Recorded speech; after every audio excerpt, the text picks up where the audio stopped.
Hey yogis, Larissa here at the Funky Buddha. We're going to talk about the pose of the month, which is upward facing dog. So last month we did cobra. This month we're going to keep working on back bends and we're going to move into upward facing dog. So we'll talk a little bit about the actual movement of the pose. Where does the movement come from? It comes from your core. And we'll talk about really, you're doing this in one breath most of the time. So we'll look at some mechanics that we don't always necessarily get to pay attention to because we do it fairly quickly in just the one breath. So before we really get into the pose itself, we'll talk about the spine. And essentially, the two most flexible parts of your spine, your low back and your neck, are the two places where we naturally want to back bend. Upward facing dog is a back bend. So this happens and this happens quite a bit in upward facing dog, which is fine. Those parts of your back are meant to be flexible, but if you do all of your flexibility and you kind of dump into those places, over time it's going to put a lot of pressure in the wrong places. So instead of focusing on just allowing the movement to happen in the naturally flexible places of your spine, we're going to focus instead on pulling your hip points up and moving from your core. So you're not so much focusing on bending here, we're focusing more on bending in the middle of your spine, which is the least flexible part of your spine. So that's just kind of some basics of how your spine works, and now we'll look at it in the pose itself. So before we move into up dog, cobra is really a variation of upward facing dog, and essentially what that looks like in movement is from your high plank, you would just lower all the way down to your belly, and then your cobra pose is about halfway up to upward facing dog. You're focusing on pulling your upper arm bones back, feet on the floor. You can still push into the tops of your feet and really get a nice bend into that middle part of your back that's a little bit less flexible.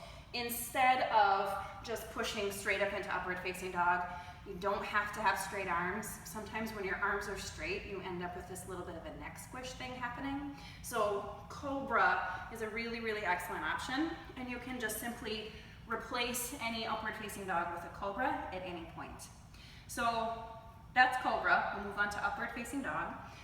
So in motion, we'll just show you the pose real quick. So you're on the tops of your feet, and upward facing dog is thighs lifted, pressing into the tops of your feet.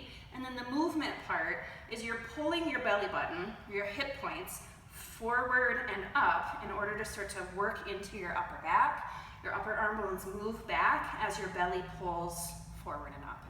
So that's like the full extension of upward facing dog. And there's lots of variations in between there. Cobra all the way up to the full on upward facing dog. So in motion, it would look something like this. From your high plank, we're going to rock forward. And then just a note on that really quick, what that does, the rock forward in chaturanga, puts your hands in the proper position for your upward facing dog. So without the rock forward, so high plank position, if you just pull or lower down into your low plank, your hands are going to come here, your elbows are going to wing wide, and your shoulders are going to squish up. So not rocking forward puts you in this position, and then your upward facing dog gets a little bit squishier. So that rocking forward, your hands end up lowering down so that your up dog is in this position, so that you've got some space in your neck. Your upper arm bones are already starting to pull back and away. So in motion, it looks like this.